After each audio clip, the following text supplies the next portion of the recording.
Hi, I'm Dr. Innocent. I run the Future Play Lab here at RMIT. I've been designing this game for years in different forms. It's been tabletop, it's been kind of urban play experiment. This is the first time that it's become live action roleplay where we're closing down a whole street for 2 days to create a world, create a future world, which is what the Future Play Lab is really all about. It's about exploring not only future forms of play, but also how we can play with the future and imagine other ways of being together in the world.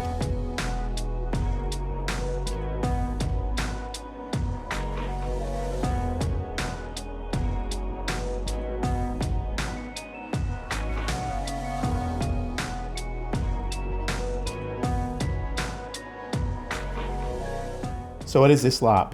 This LARP is called Reworlding Cardigan Commons. Essentially, we're creating a live action roleplay set in Naarm Melbourne 2050.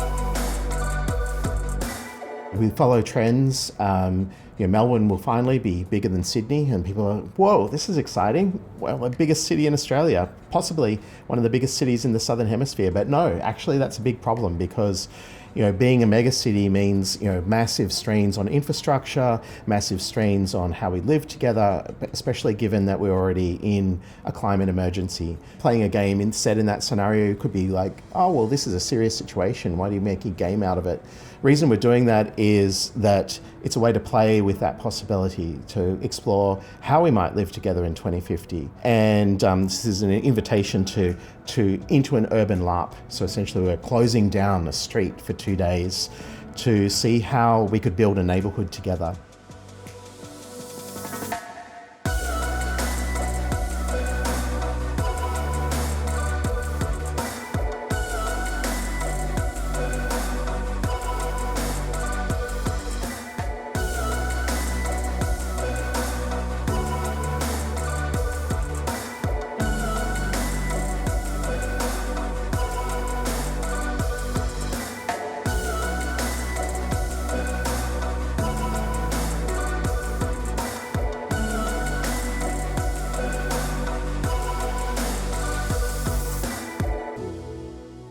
So look, I have hope.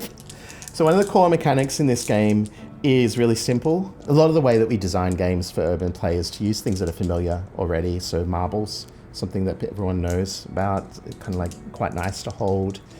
In this game, they represent hope.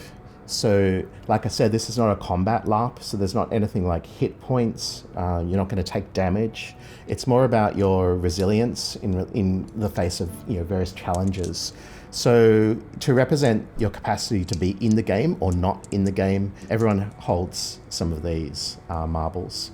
So like I said before, if one of the game masters sees you looking at your phone, you lose some hope. You all have hope. What do you wish to do with that hope? Please, NPCs. And if you keep losing hope, then eventually you'll be gone. You'll be assimilated by the AI and you'll be playing for them. So you essentially lose your agency in the game. Yeah, you can't stop them. No, get away! Out! This is a really simple mechanic. So there are other events, I won't go through all of them, extreme weather, all kinds of things that happen during the game that can cause you to lose this, but there's also ways to find it as well. So it's an idea in the game.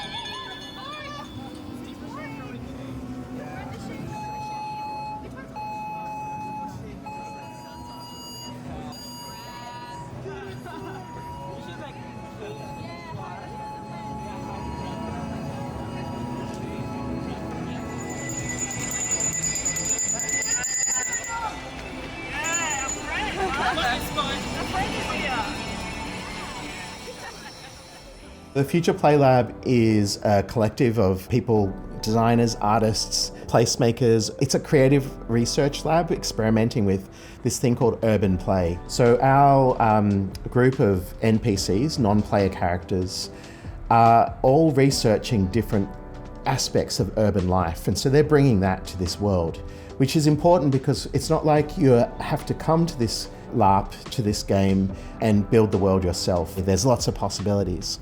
So, the performers are there to help you find secrets, or they might actually try to stop you. I mean, some of those NPCs are the subroutines of the AI that are still active on the street. So even though the AI is dormant, it still has some agents on the street. If one of those sees you looking at your phone, then you're going to lose hope or lose resources. Oh no, doom scrolling. One hope is lost. Yeah. So now, of course,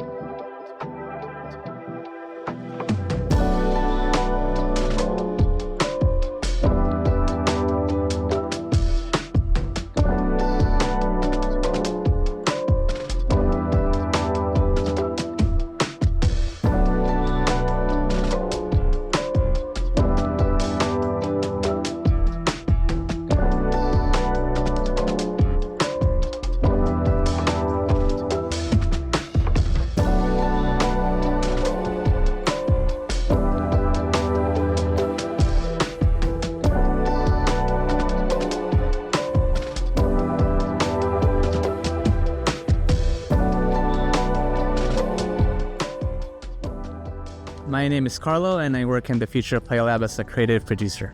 And take us through what you've kind of done on day 1 and 2 of the festival. Well, we've set the whole thing up, me along with a team of students and graduates of MAGI, like Masters of Animation, Games and Interactivity. I suppose the past 2 days is also the past 2 weeks. So we took us, say, the past 2 weeks to build the palette world designed by Natty. We've gotten him out as well here in the middle of this car park in Cardigan Street. It's mostly a collaboration between Troy and Natty as well, and myself. But really, I think it's just reimagining what Melbourne could look like in 2050. Along with regenerative futurists, we really wanted to use a lot of sustainable materials as well. Just happy to have been working with a team that's just very enthusiastic. There's kind of no dramas at all, and even if the majority of the team aren't really experienced with some of the tools, it's good to have people with really good kind of personalities and humor, so that even if we've built these stuff and it's very, very tiring to do, and we've yet to pack everything again tonight. It's good to have people who have just a good outlook and just enthusiastic kind of outlook about the whole thing, despite being tired. So even if we lack the expertise, we're really coming from an animation and games backgrounds here, so and we need a lot of like hands and tools and all of that stuff. We learn on the fly, but we have fun doing it.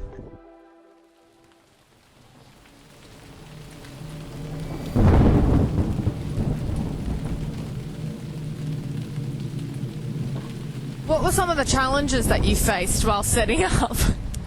Well, I suppose the rain is one thing. Another challenge is just extra hands, but extra hands makes light work. I suppose I can't think of a challenge really, but it's mostly the time as well, that we can only close down the street for a limited amount of time. We work with that limitations, even the workshop had to close, and kind of logistical things. But other than that, it's been good. The challenge first and foremost was suddenly we had permission to close down a street, and we had literally 8 weeks to make this happen.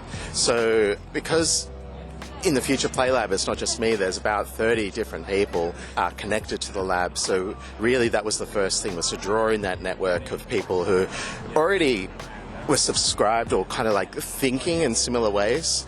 actually make something like this happen. So getting a street closed down, I won't go into the detail of that, but that's at least 10 days work.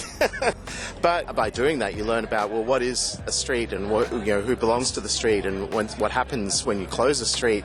That's interesting in itself. And then when it happened, well, the next question is, if you can do that, what do you fill it with? Because we had limited time, limited resources, how do we make it not just an empty street? Using the material of the street, so really working with the city as material. So in fact, everything in this world that has been built here are things that you would normally find on the street.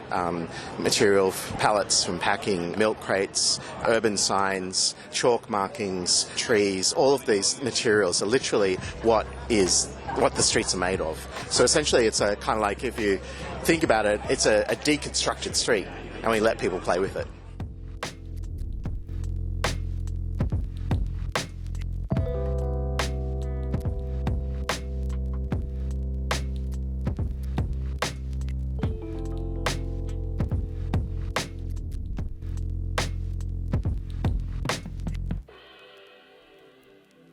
This is Christy Clemens here with Citizen Tree. KT. Unknown. Flex Metro. I'm Angel Capitals. I'm Hyper Exec. This is Win. Andrew. Chris. Lawmaker Lex McMahon. Lynn. I'm Reg. Kel Gleister, and I'm playing the NPC Hope Punk. And what is your faction? City AI. City AI. City AI. Double Agent. Leader of Bear Brass. And Symbiosis. Symbios faction. pretty hopeful. Hopeful.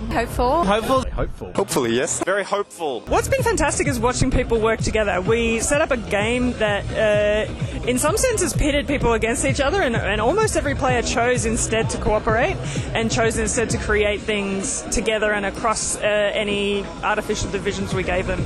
So I think it's been wonderful to watch the almost natural instinct of people to work together to create spaces and create communities, just done in a really fast and interactive and collaborative way. It's given me a lot of hope for the future, really.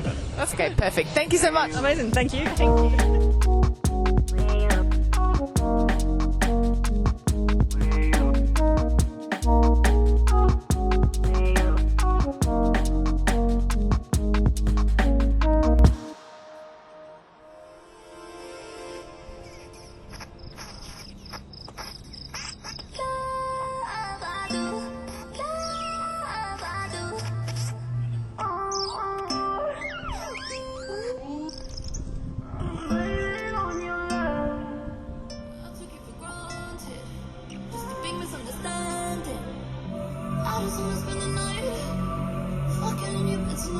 Our research in the lab has found that play is not only regenerative, and there's lots of evidence to show that, but what we're more interested in is showing how play is also imaginative. And when you situate play directly in relation to the world around you, it creates moments of possibility.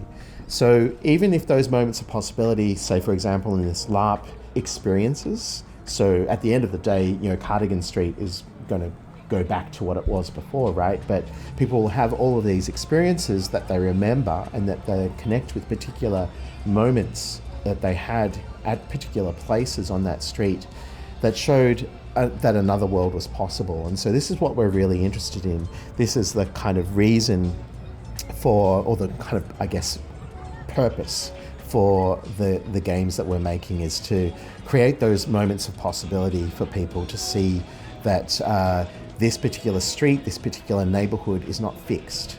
It has many possibilities. It has many, there are many opportunities, as there are also challenges. And so play in itself, because it takes people into that space of possibility, it takes away the stakes, right? You don't actually have to make these things happen. But along the way, who knows, some possibilities might emerge that could happen. And then now that people have a shared collective memory of this place as something else, it means that that possibility is closer to becoming reality.